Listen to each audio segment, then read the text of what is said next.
कहा था कि सेंट्रल बैंक के 4 फंक्शन होते हैं और उसमें चौथा जो फंक्शन है उसका नाम है controller of credit oblique money supply. पैसे की सप्लाई का कंट्रोल पूरा का पूरा किसके हाथ में होता है? आरबीआई का। आरबीआई उसे 2 तरीके से कंट्रोल करता है, एक क्वालिटेटिव और एक क्वांटिटेटिव। जब पैसों के बारे में बात हो रही हो जैसे सीआरआर, एसएलआर, तुम्हारा bank rate, repo rate, bank rate का दूसरा नाम रेपो रेट है, और ओपन मार्केट ऑपरेशन, यहाँ पे क्वांटिटेटिव लगता है। और जहाँ मार्जिन रिक्वायरमेंट और मोरल सिचुएशन की बात हो रही हो वहाँ ये कहानी थी। चलो ये तो एक छोटा सा टॉपिक दिया था घर से लिखने के लिए। अब मैं नया चैप्टर शुरू करता हूँ, ध्यान से सुनना, इसलिए रिकॉर्डिंग भी चल रही है ना। IED, Indian economic development. क्या बोला? Indian economic development. ये क्या है? अब इंडियन इकोनॉमिक डेवलपमेंट बुक है और क्या है बताए ना कोई? एक कोई बात है, पहला चैप्टर है उसमें Indian economy on the eve of independence, कि जब हम आजाद हुए। आजाद कैसे हुए? पहले तो हमारे यहाँ पे ब्रिटिश रूल हुआ करता था। कैसा रूल हुआ करता था? ब्रिटिश। तो ब्रिटिशर ने हमें बहुत लूटा, जैसे सबको पता ही है, पढ़ाया गया था बुक्स वगैरह में कि ब्रिटिशर ने हमें बहुत लूटा, हमारी इकोनॉमी को खत्म कर दिया, ये कर दिया, वो कर दिया, वही सब इसमें बताएंगे दोबारा। पर इसमें सारा का सारा इकोनॉमिक्स से रिलेटेड होगा, सारा इकोनॉमिक्स से रिलेटेड, और कोई टॉपिक नहीं होगा। सारा इकोनॉमिक्स से रिलेटेड होगा कि हमारी इकोनॉमी को कैसे बर्बाद करा। जब हम आजाद हुए तब हमारे हालात कैसे थे, तब हमारी इंडियन इकोनॉमी किस हालात में थी? बहुत ज्यादा बुरे हालात में थी। किसी भी इकोनॉमी को बर्बाद करना हो तो उसके 3 सेक्टर बर्बाद कर दो। कितने सेक्टर? 3 सेक्टर बर्बाद कर दो। और वो 3 सेक्टर होते हैं, मैं उनका नाम बताता हूं 3 सेक्टर कौन कौन से होते हैं। पर उससे पहले मैं आपको कुछ बताऊं, हमारी इकोनॉमी अगर लूटी ना जाती, मतलब इंडिया को अगर लूटा ना जाता, तो इंडिया बहुत ही डेवलप देश कहलाता। अभी हमारे जो फॉरेन मिनिस्टर हैं एस जयशंकर साहब, तगड़े बंदे, उन्होंने अभी अभी एस्टिमेट बताया कि अगर हमें ब्रिटिशर ना लूटते तो हमारे पास इस वक्त कितने की प्रॉपर्टी होती। मतलब ब्रिटिशर जो हमारे से लूट के ले गए उनका करंट में वैल्यूएशन निकाला जाए ना, अच्छा हमारी इकोनॉमी कितने ट्रिलियन की है? लगभग 3 ट्रिलियन की इकोनॉमी है। तो अगर हमें ब्रिटिशर ना लूटते तो हमारी इकोनॉमी होती $45 ट्रिलियन। मतलब जो हमसे वो लूट के ले गए ना उसकी वैल्यूएशन जो है 45 था शायद, जो लूट के ले गए हैं। वैसे टोटल 45 है, जैसे 3 ट्रिलियन अब है, तो $45 ट्रिलियन। और आज हम कहाँ हैं? कहीं भी नहीं। पर हो सकता है, अब ये तो नहीं होगा वापसी लूट के ले आएंगे, ऐसा तो कुछ हो नहीं सकता। हाँ वो ठीक है, हमारा बंदा ही है वहां पे इस वक्त।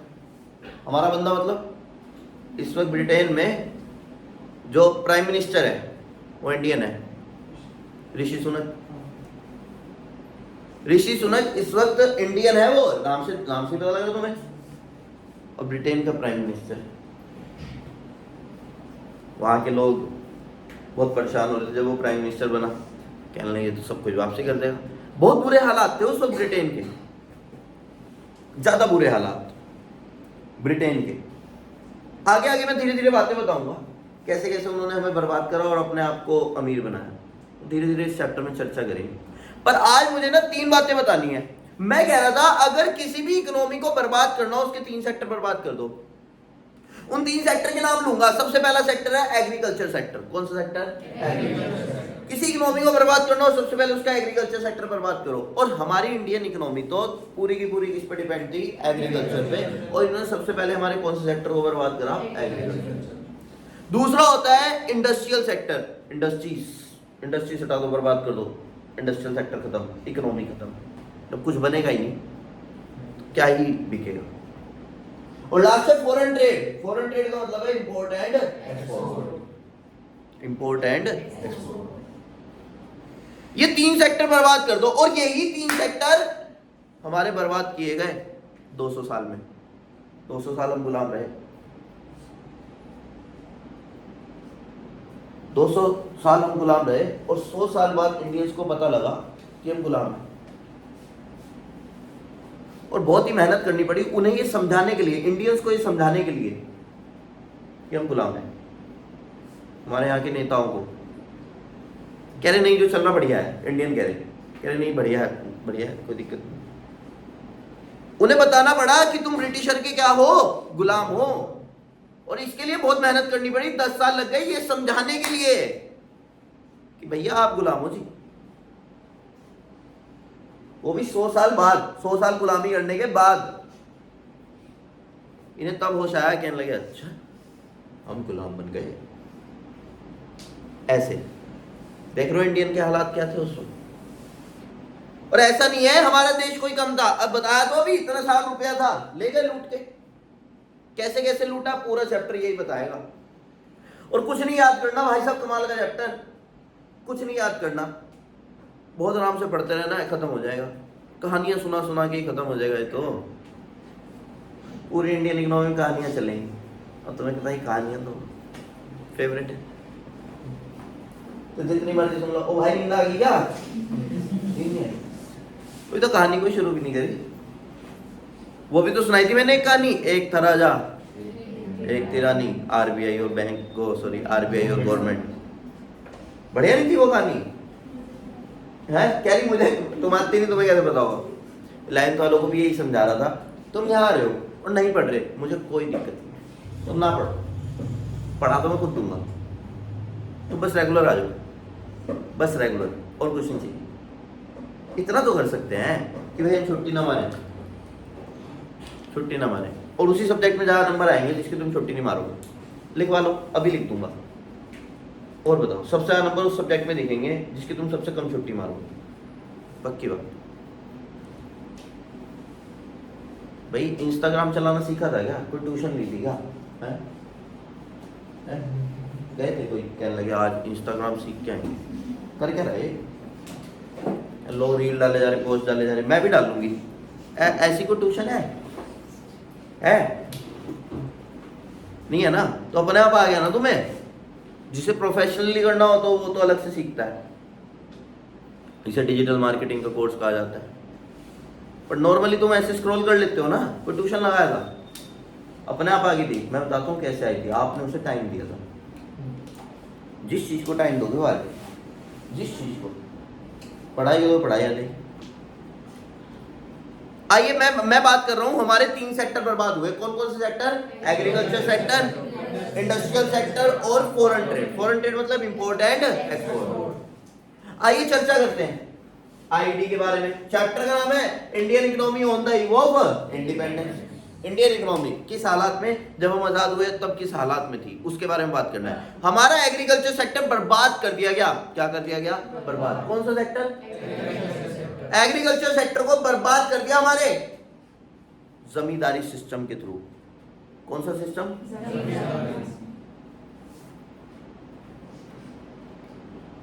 ये कौन सा सिस्टम है? जमींदारी सिस्टम। इसका एक और नाम है लैंड रिवेन्यू सिस्टम। कौन सा सिस्टम है? किसका नाम बताया मैंने? जमींदारी सिस्टम का। ये सिर्फ एक सिस्टम उन्होंने ऐसा लगाया और हमारा पूरा एग्रीकल्चर सेक्टर भाई साहब बर्बाद हो गया। पूरा एग्रीकल्चर सेक्टर सिर्फ एक सिस्टम से। इस सिस्टम में 3 लोग आते हैं। पहला लोग है, पहले जो इंस्टीट्यूट है वो है गवर्नमेंट। उस वक्त गवर्नमेंट किसकी थी? ब्रिटिश। दूसरे बंदे जो आते हैं उनका नाम है जमींदार। जमींदार यही लिखना है, जमींदार से लिखना है, भले ये हिंदी का वर्ड हो, लिखना ऐसे ही है, जमींदार। और तीसरे बंदे जो सबसे अच्छे बंदे थे वो है फार्मर्स। भाई एग्रीकल्चर है तो कौन आएंगे? फार्मर्स। क्या था? जमींदारी सिस्टम इसको बोलते हैं। होता क्या था? जमींदार, इनको बोला जाता है, ध्यान से देखना, इनको बोला जाता है ओनर ऑफ द सॉइल। क्या बोला जाता है? मतलब ये जमीन के मालिक थे। नाम से नहीं पता लग रहा? जमींदार, जमीन के मालिक। और ये फार्मर्स, फार्मर्स का भी नाम होता है टिलर ऑफ द सोइल। क्या बोला? Tiller of the soil. ये क्या है टिलर ऑफ द सोइल? जो एक्चुअल में कल्टीवेशन करते हैं, जो जमीन के साथ जुड़ के काम करते हैं, वो है कौन? फार्मर्स। पूरा नाम है इनका टिलर ऑफ द सोइल। तो मैं फार्मर नहीं बोलूंगा पूरे चैप्टर में, मैं इनकी जगह क्या बोलूंगा? Tiller of the soil. मैं पूरे चैप्टर में जमींदार नहीं बोलूंगा, मैं क्या बोलूंगा? Owner of the soil. जो आज मैं तुम्हें पढ़ाऊंगा वो चैप्टर का बेस है, पूरे चैप्टर की रीढ़ की हड्डी है। अगर तुमने ये समझ लिया, और कुछ नहीं इंग्लिश में बोलूंगा, सब आराम से ठीक से समझना बस, और वो चैप्टर खत्म हो जाएगा, रीढ़ की हड्डी टूट जाएगी उसकी, फिर तो इधर उधर की चीजें रहेंगी। बहुत ही आसान चैप्टर। हमारे हालात, जब हम क्या हुए? आजाद। पूरे 3 सेक्टर पढ़ने हैं, और आगे के चैप्टर में भी यही है, बार बार यही आता रहेगा, जिससे तुम्हारे माइंड में बैठ जाए कि हमें पढ़ाया क्यों जा रहा है? जब बच्चों हो गया हमें क्यों पढ़ा रहे भाई? तुम्हारे बचपन में मन में सवाल आता हो गया तो हो गया, लूट के ले गए तो क्या कर सकते? हमें क्यों पढ़ा रहे यार, वो भी इतनी हार्ड लैंग्वेज में? क्यों कर रहे हो हमारे साथ ऐसा? मान लो तुम में से कोई मिनिस्टर बन गया, प्राइम मिनिस्टर बन गया, तो तुम वो गलतियां ना करो जो पहले हुई थी, इसलिए तुम्हें नॉलेज दी जाती है। तुम्हारे में से कोई मिनिस्टर बन गया या नेता वगैरह बन गया, तुम वो गलतियां ना करो, इसलिए तुम्हें क्या कराई जा रही है? पढ़ाई। ये सब चीजें कि पहले क्या क्या गलतियां हुई थी, क्योंकि आपको एक ही जिंदगी मिली है, एक जिंदगी में आप कितनी ही गलतियां कर लोगे और कितनी बार सीख लोगे। तो इसलिए ना पुरानी बुक्स या पुरानी किताबें पढ़ाई जाती हैं, जिससे आपको पता लग जाए पुराने लोग क्या क्या गलती करके गए। वो गलती हम रिपीट नहीं करेंगे। भाई पृथ्वीराज चौहान थे, हैं? मोहम्मद गौरी को 16 बार हराया नहीं हराया? 17वीं बार मार दिया मोहम्मद गौरी ने। मारेगा नहीं, 16 बार जिसे छोड़ोगे वो 17वीं बार भी आएगा, और हर बार लूट के ले जाता था, हर बार लूट के ले जा रहा भाई, पर ये छोड़े जा रहे, कह रहे हम इंडियन, हम दिलदार। अब क्या सीखा इससे? अबे जो मौका मिले उड़ाओ गर्दन, कोई दिक्कत ही नहीं है। बहुत सारी मूवीज ऐसी नहीं दिखाते है ना, पुराने राजा महाराजा मार ही नहीं रहे, मार दो ना भाई, यार नहीं हम इंडियन, हमारे आदर्श नहीं कहते। अबे उड़ा इसकी गर्दन यार, क्या इंतजार कर रहा है? पिस्टल निकाल, गोलियां चला दे। वो भाई तुम्हें नहीं कह रहा है बात में, तुम कहीं सही में चला दो। क्या हुआ, गम में क्यों तुम? इधर देखो। तो कौन सा सिस्टम था? जमींदारी सिस्टम। और जमींदारी सिस्टम में कितने पॉइंट बताए मैंने आपको? 3 लोग होते हैं। कितने लोग होते हैं? 3। पहला कौन? गवर्नमेंट। दूसरे owner of the soil. Owner of the soil कौन? जमींदार। और टिलर ऑफ द सोइल कौन? Farmer. Tiller of the soil को ना मैं एक्चुअल कल्टीवेटर भी बोल सकता हूँ। क्या बोल सकता हूँ? जो कि बीज वगैरह बोलते हैं, कल्टीवेशन यही करते हैं, है ना? तो एक्चुअल कल्टीवेटर भी बोल सकते हैं। ये क्या करते थे? जमींदार जो थे ना, पहले हमारे टाइम पे राजा महाराजा हुआ करते थे। पहले जब ब्रिटिशर नहीं आए थे, कौन हुआ करते थे? ये यूपी का महाराज, ये दिल्ली का महाराज, बंगाल का, ऐसे हुआ करते थे ना। ब्रिटिशर आए ने बहुत मारा, ब्रिटिशर ने बहुत मारा, राजा महाराजा खत्म हो गए। जब राजा महाराजा खत्म हो गए, कौन खत्म हो गए? राजा महाराजा। तो उनके बच्चे बचे, बच्चों को थोड़ा मारते, राजा महाराजा भी कुछ बच ही गए थे, तो उन्हें जमींदार बना दिया कि तुम जमीन के मालिक हो। राजा भी खुश हो गया, क्या लगे सब कुछ तो नहीं गया, मैं जमीन का क्या हूँ? मालिक। उन्हें क्या बना दिया? जमींदार। जमींदार जो थे वो क्या थे? Owner of the soil. जमींदार क्या करते थे? कुछ पैसा गवर्नमेंट को दे आते थे। कुछ पैसा किसे दे आते थे? गवर्नमेंट को। जो गवर्नमेंट को ये पैसे दे आते थे उसे बोलते हैं पेशकश। भाई नाम लो, क्या बोलते हैं? पेशकश। पुरानी भाषा में गिफ्ट देना, ये पैसे पकड़ो, क्या करो इन पैसों का? गवर्नमेंट कह रही है देखो भैया जमीन हमारी है, हाँ जी तुम्हारी है। आप गवर्नमेंट हो? हाँ हम गवर्नमेंट है। आप लो बनाते हो? हाँ लो बनाते हैं। हम आपको पैसे दे रहे हैं, अब आप हमें क्या करो? परमिशन दे दो कि हम फार्मर से अपनी जमीन का क्या ले सकें? रेंट, और जितना चाहे उतना रेंट ले सकें। गवर्नमेंट का मुंह बंद कर दिया, क्या देके? पैसे। पेशकश। पेशकश ही लिखना है, इंग्लिश में कुछ नहीं लिखना, हिंदी में मतलब PESH वाला है ना, पेशकश। पेशकश ही लिखना है। ये क्या देके आएंगे? पेशकश। किसे देके आए पेशकश? गवर्नमेंट को। और गवर्नमेंट इन्हें अलाउ करती थी जितना चाहो उतना रेंट वसूल लो, किससे? फार्मर से, क्योंकि जमीन का मालिक कौन है? जमींदार। फार्मर क्या कर रहा है बेचारा?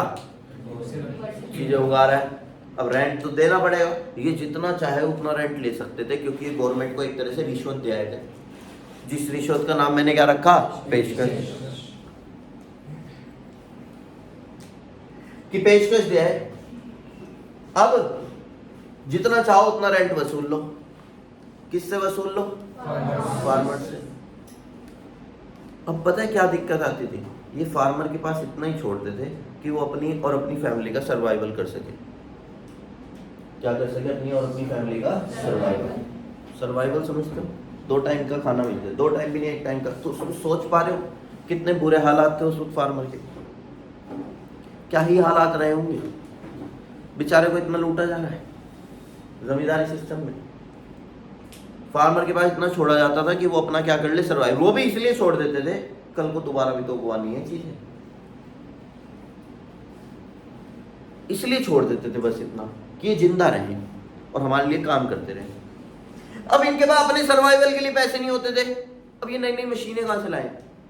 एक का बैल मर गया, बैल मतलब जिससे वो हल वगैरह चलाते हैं, बैल इतना महंगा आता है, अगले बार सेविंग ही नहीं है। क्यों सेविंग नहीं है? इनके पास पैसे ही नहीं बचते, कहां से सेविंग करें बेचारे? इतने बुरे हालात थे at the time of independence. ये फार्मर, इनके पास कोई पैसा नहीं होता था फर्दर इन्वेस्टमेंट के लिए, इनके पास होता था सारा पैसा। तो ये फार्मर जमींदार के पास गए, ओ जमींदार भाई, ओ जमींदार भाई, यार कुछ इन्वेस्टमेंट कर दे, नई नई मशीन ला के दे दे, हमारा बैल मर गया, बैल ला दे। जमींदार कह रहा जी मैं तो एंजॉय करूँ, मेरी इनकम है, मैं तुम्हें क्यों दूँ, मैं अब क्या करूंगा? एंजॉय। इसे बोलते हैं कि जमींदार अपनी लग्जरी ऑफ लाइफ एंजॉय करते थे। क्या एंजॉय करते थे? Luxury of life. क्या एंजॉय करते थे? लग्जरी ऑफ लाइफ एंजॉय करते थे।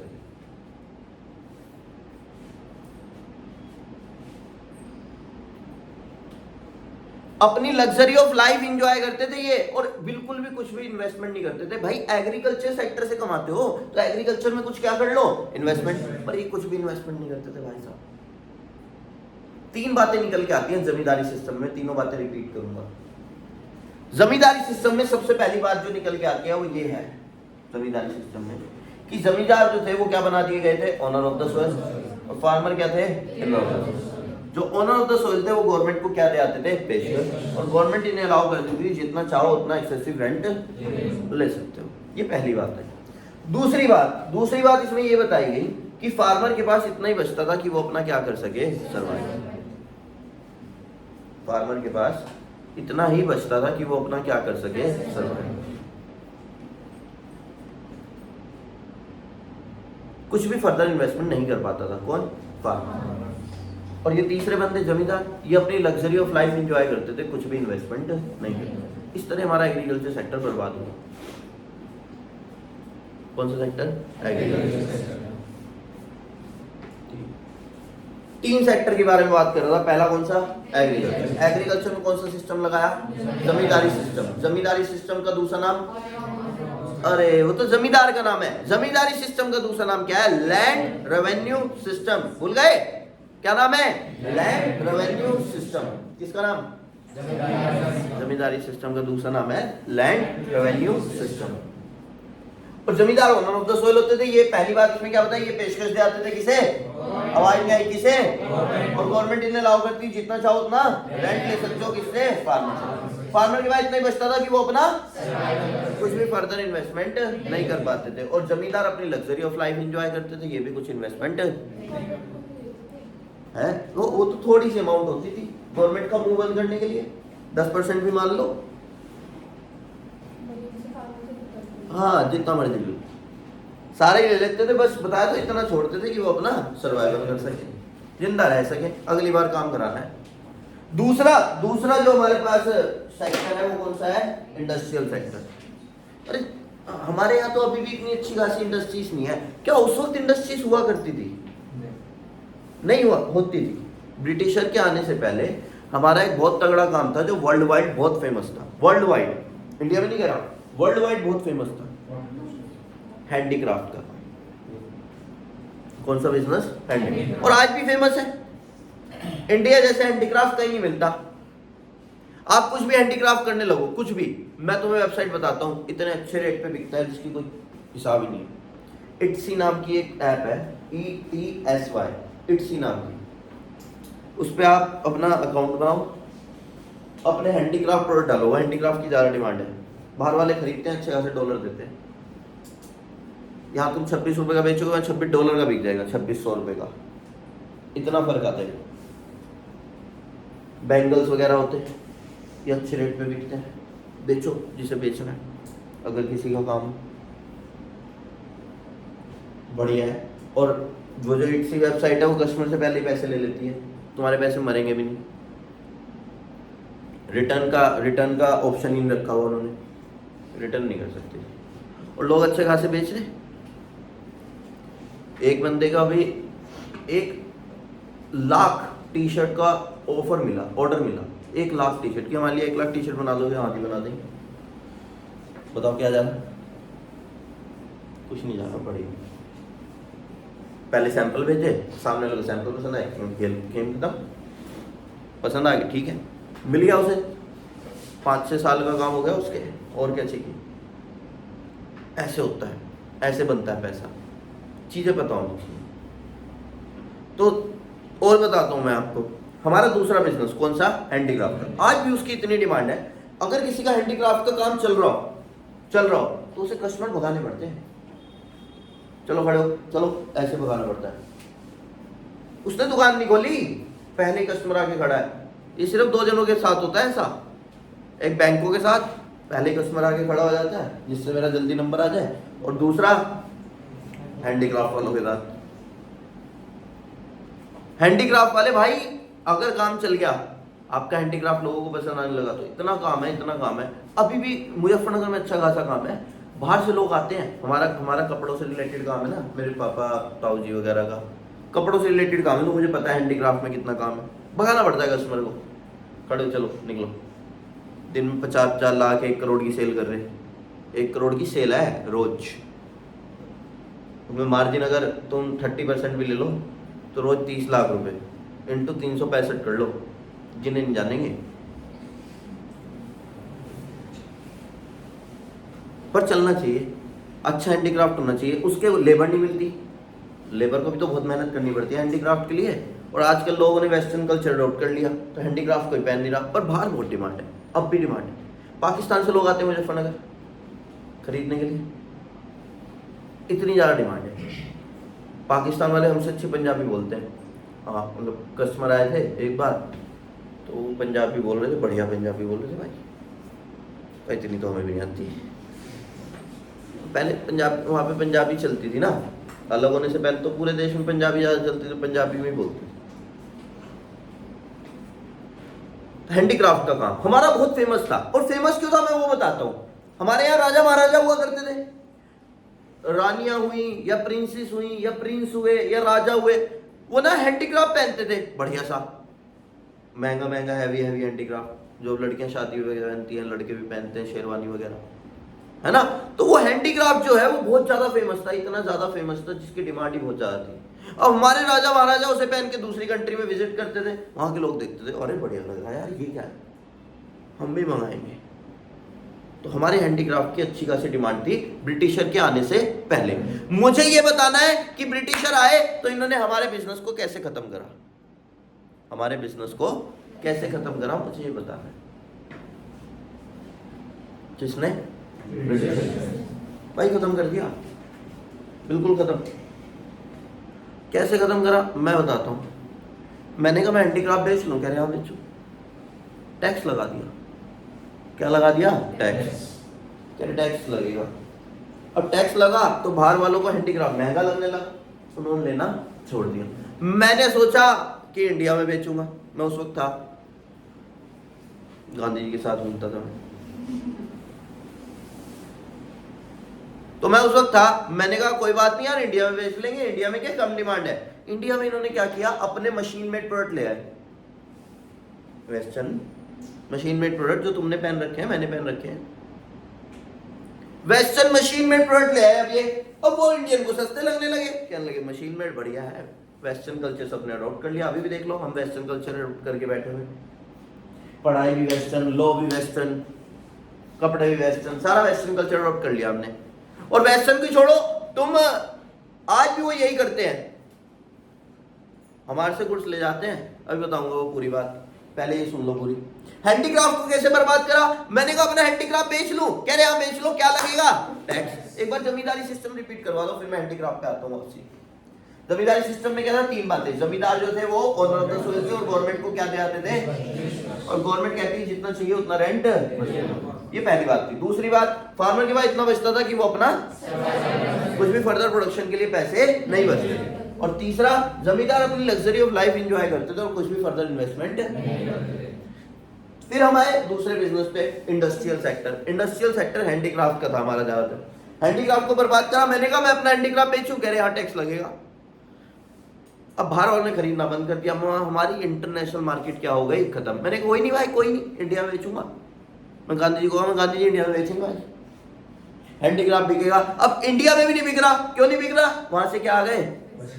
Machine made products, britisher product, western product, और वो सब पहनने लगे। सबने वेस्टर्न कल्चर अडॉप्ट कर लिया और इंडिया का हैंडीक्राफ्ट का बिजनेस बिल्कुल खत्म हो गया। तो इस तरह तो हमारा इंडस्ट्रियल सेक्टर बर्बाद हुआ। कौन सा सेक्टर? इंडस्ट्रियल। देख लो कितनी दिक्कत हुई। और तीसरा सेक्टर है फॉरेन ट्रेड। फॉरेन ट्रेड का मतलब है इंपोर्ट एंड एक्सपोर्ट। ये ना क्या करते थे, हमसे ये सुना भी होगा तुमने, हमसे रॉ मटेरियल ले जाते थे और अपना फिनिश गुड बेचते थे यहाँ। मैं तुम्हें बताऊं, इतने बुरे हालात थे ब्रिटेन के यहाँ आने से पहले, इतने बुरे हालात थे तुम सोच भी नहीं सकते। मैंने जो पढ़ा है ना, मैं उसके हिसाब से बताता हूँ, और वो उन्हीं की बुक्स में पढ़ा है मैंने, अपनी बुक्स में, मतलब इंडिया की बुक्स में नहीं पढ़ा, उन्हीं की कहानियों में पढ़ा है। ऐसा इतने बुरे हालात थे जब वो इंडिया में आए थे कि ना वहाँ पे इंडस्ट्रीज तो थी नहीं, कुछ इंडस्ट्रीज थी जो शहरों में थी। अब गांव के जो लोग आते थे वो शहरों में रहने आते थे, शहरों में काम करने आते थे। अब उन्हें रात को रुकना होता था, वहाँ सर्दी भी ज़्यादा पड़ती है, तो रुकने के लिए जगह ही नहीं होती थी। बाहर बाहर मतलब सड़कों पे सोना पड़ता था। सड़क तो बनी हुई नहीं थी, घोड़े तांगे चलते थे तब तो सड़क तो बनी हुई नहीं थी, तो सड़कों पे सोना पड़ता था। कहीं तो रात को मरी जाते थे, इतनी ठंड होती थी। बहुत ज़्यादा पैसे पे करने पड़ते थे अगर आपको ना घोड़े के हस्तबल में सोना है, जहाँ घोड़े रखे हुए ना वहाँ शेड डली हुई है, अगर आपको घोड़ों के हस्तबल में सोना है तो उसके लिए भी बहुत सारे पैसे पे करने पड़ते थे। इतने बुरे हालात थे।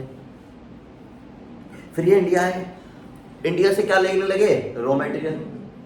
रॉ मटेरियल लेने लगे, वहाँ इंडस्ट्रीज लगने लगी और वो गुड यहाँ बिकने लगा, प्रॉफिट ही प्रॉफिट। इसलिए आज ब्रिटेन ऐसा है, कोई औकात नहीं थी। सब हमारी मेहरबानी है, हम मानने को तैयार नहीं हो रहे। जब जिस इकोनॉमी को हमने $45 ट्रिलियन दे दिए हो, 42, 43 कुछ भी कह लो, इतने सारे पैसे दे दिए हो, तो वो अमीर नहीं बन जाएगी है भाई? बन जाएगी ना। तो इंडिया से लूटा हुआ है, इतने बुरे हालात के साथ वो यहाँ है, उनकी आर्मी हमारे पे कब्जा कर लिया। द फर्स्ट टाइम ऐसा हुआ होगा, किसी इंडियन ने ब्रिटिशर को देखा होगा, क्या ही सोचा होगा। जैसे हम ब्राउन होते हैं, इंडियंस क्या होते हैं? ब्राउन होते हैं भाई। कॉम्प्लेक्स किसी का कम, किसी का ज़्यादा, है ना? ऐसे ही तो रहता है। नॉर्मली इतने वाइट नहीं होते जितने वाइट वो होते हैं। अलग से देख के पहचान लोगे ना फॉरेनर्स को। किसी ने फर्स्ट टाइम देखा होगा, क्या ही सोचा होगा, ये कैसा बनता है? ऐसा लग रहा होगा इसने कभी धूप देखी नहीं। भाई धूप से काले हो जाते हैं ना, तो ये कभी धूप में निकला ही नहीं। ये तो भाई ये सूरज के साथ हाइड एंड सीक खेल रहा है बचपन से, वो भी इसने कभी धूप ही नहीं देखी। हाँ तुम देख लो, उनकी यहाँ से नस पंप करती है, दिखती है साफ नस, हमारी नहीं दिखती ना। वो इतने गोरे हैं, उनकी पंप चल रही है, पंप पंप पंप पंप। हाँ डॉक्टर को एक्सरे की जरूरत नहीं पड़ती उनके, है ना? खुद ही देख के ये फेफड़े खराब है, नहीं बदल के लाऊंगा। एक्सरे की क्या जरूरत है? सारी नसें दिख रही है, बॉडी की सारी नसें, ठीक है। बंदा देख के हैरान हो गया, "ओ, ये कैसा बंदा है ना?" और वो इंग्लिश बोल रहा है ना, हम हिंदी में बात कर रहे हैं, कुछ पता नहीं लग रहा, तभी तो कब्जा हो गया, कम्युनिकेशन ही नहीं हो पा रहा। तो चर्चा करते हैं आगे। चर्चा ये है कि हमारे 3 सेक्टर थे। पहला सेक्टर एग्रीकल्चर, दूसरा इंडस्ट्रियल और तीसरा फॉरेन ट्रेड। फॉरेन ट्रेड मतलब इंपोर्ट एंड एक्सपोर्ट। हमारा इंपोर्ट एक्सपोर्ट भी खत्म कर दिया जी। क्या खत्म कर दिया? Import and export. ये क्या है इंपोर्ट और एक्सपोर्ट? गुड्स को बाहर बेचना और गुड्स को बाहर खरीदना। मैंने कहा मैं हैंडीक्राफ्ट बेच लूं, कह रहे बेचो टैक्स लगेगा। मैंने कहा चलो कोई नहीं, हर किसी का दिन आता है। ये कहावत तो कुछ हो रहा है पर मैंने नॉर्मल भाषा में बोल दी, हर किसी का दिन आता है। तो ये ना रॉ मटेरियल ले जा रहे थे, मैं इधर आइए, इधर आ जा, कह रहा क्या हुआ? मैं गांधी जी के साथ घूमता हूँ, मैं मुझे पिछला जन्म याद है ना अपना, तो मैं ऐसे घूमता था गांधी जी के साथ वो उसी टाइम पे, तभी तो मैं पढ़ा पा रहा हूँ इतनी सारी बातें, ऐसे कैसे बता रहा हूँ, मुझे पिछला जन्म याद है। तो मैंने बुलाया जरा, ये तुम रॉ मटेरियल ले जा रहे, जब मैं हैंडीक्राफ्ट बेच रहा मेरे से टैक्स मांग रहे थे, टैक्स देके जाओ। ये कैसे ले जा रहे तुम? तुम्हारे पिताजी का रूल है? कह रहे हाँ हमारी गवर्नमेंट, हमारे पिताजी का रूल है। अच्छा, मैं तो ऐसे ही ले जाओगे? कह रहे हाँ हम नहीं टैक्स दे रहे। मैंने कहा ये क्या तुम्हारे पिताजी का राज चल रहा है? कह रहे हाँ बताया तो भी, तुम्हारे पिताजी का राज चल रहा है, हमारी गवर्नमेंट है। तो कहने की बात यह है जब मैं अपना हैंडीक्राफ्ट बेचूं तो मेरे पे क्या लगा रहे हैं? टैक्स। तुम खुद रॉ मटेरियल ले जा रहे तो उस पर टैक्स नहीं लगा रहे, इन्हें रॉ मटेरियल सस्ता पड़ रहा है। मैं बाहर से कोई चीज मंगा लूं, कह रहे टैक्स लगेगा। मैं चल कोई नहीं, हर किसी का दिन आता है। तो ये लेके आया वहां से, क्या लेके आया? फिनिश गुड्स, कपड़े वगैरह बना के, टी शर्ट वगैरह बढ़िया, शर्ट वगैरह। इधर आए, मैं पिछली बार मैंने मंगाया था कुछ, मेरे पर टैक्स लगाया था, अब तुम लेके आया क्या दो? टैक्स। कह रहे हम नहीं देते। और फिर वही बात, कह रहे हाँ हमारे बाप का राज है। ठीक है भाई, तो देख पा रहे हो कितना मैनिपुलेशन है। तुम हम हैंडीक्राफ्ट बेच रहे हो तो हमारे ऊपर क्या लगा रहे? टैक्स। अब तुम खुद भी गुड्स लेके जा रहे हो हमारा रॉ मटेरियल, तो अब तुम भी क्या दो? टैक्स पर देते नहीं थे। इसलिए हमारा फॉरेन ट्रेड पूरा क्या हो गया था? खत्म। ये हमारे से सस्ता रॉ मटेरियल ले जाते थे, यही होता था, सस्ता रॉ मटेरियल ले जाते थे और अपना क्या देते थे हमें? Finish goods. उस पर टैक्स नहीं लगाते थे तो इंडियन को वो सस्ता लगता था। और तुम्हें पता ही है अपना, इंडियंस हो तुम सब, जहां सस्ता मिल जाए, अरे पहाड़ में गए हैंडीक्राफ्ट है ना, ऐसे थोड़ा ना सोचेंगे हम। अब मैकडी के पीछे एक दुकान सी है, क्या नाम है उसका? नमस्ते इंडिया ऐसे कुछ है ना, वहां पे हैंडीक्राफ्ट मिलता है बहुत सारा। किसने आज तक खरीदा? क्या देखने जरूर जाते हैं, फोटो वोटो खींच लिया अपना, है कोई खरीदता नहीं, महंगा इतना है, हैंड से वर्क हुआ हुआ है ना, तो महंगा तो पड़ेगा ही। और इंडियन को चाहिए सस्ता, वही चाइना वाले भेज रहे बना के बढ़िया सा अपना सुंदर सा, कह रहे ये सही है, ये वाला दे दो। लिवाइस की बात करूं, लिवाइस हमारे से खादी खरीदता है, खादी प्रोडक्ट खरीदता है हमारे से, और खादी की जीन्स बना देता है, डेनिम बना देता है पूरा। वो डेनिम यहाँ बिक रहा, जीन्स 7,000 की। अच्छा बढ़िया है यार, ये तो 7,000 की जीन्स है। अबे हमारे से तो रॉ मटेरियल लिया और हमारा कोई इंडिया का बंदा बना दे, कह रहे नहीं ये बेकार है। मेंटेलिटी ऐसी हो चुकी, कह रहे नहीं ये बेकार है। क्यों जी? उस पर वो लिखा हुआ है LEVIS। अच्छा 7,000 की, हाँ कोई नहीं, नाम के पैसे दे रहे। हाँ बढ़ावा दिखाना है, हमने लिवाइस पहन रखी है। और भाड़ में क्या लिवाइस?